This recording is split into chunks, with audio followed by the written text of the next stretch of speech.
ডেঙ্গুতে মৃত্যু বাড়ছে। সেপ্টেম্বরের প্রথম 18 দিনেই ডেঙ্গুতে মারা গেছে 36 জন। চিকিৎসকরা বলছেন, যারা মারা গেছেন তাদের 90%কেই আইসিইউতে নিতে হয়েছে।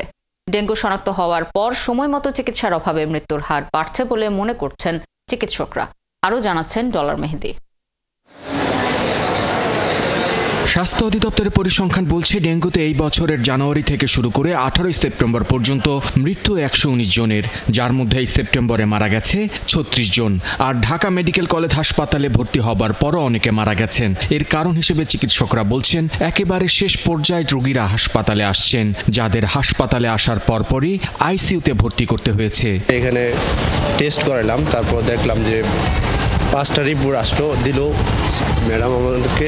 তারপর বলছে যে আপনার রিপোর্ট আসছে যে পজিটিভ। সারা রাতেরও জ্বর ছিল, দেখতেছি জ্বর কোনো আমি নর্মালি ফার্মেসি থেকে নাপা S+ নিয়ে খেয়েছি, বাট কোনো ইমপ্রুভ হচ্ছে না।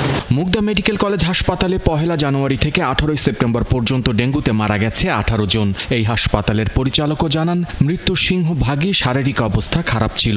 প্রাথমিক সময়ে অবহেলায় মৃত্যুর বড় কারণ বলে মনে করেন তিনিও।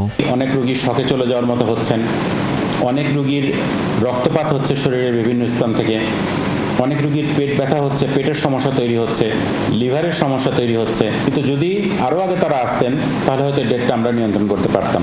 স্বাস্থ্যের পরিসংখ্যান বলছে, ঢাকার দক্ষিণ থেকে উত্তরের হাসপাতালগুলোতে ডেঙ্গু শনাক্ত ও মৃত্যুর হার তুলনামূলক কম দেখা গেছে।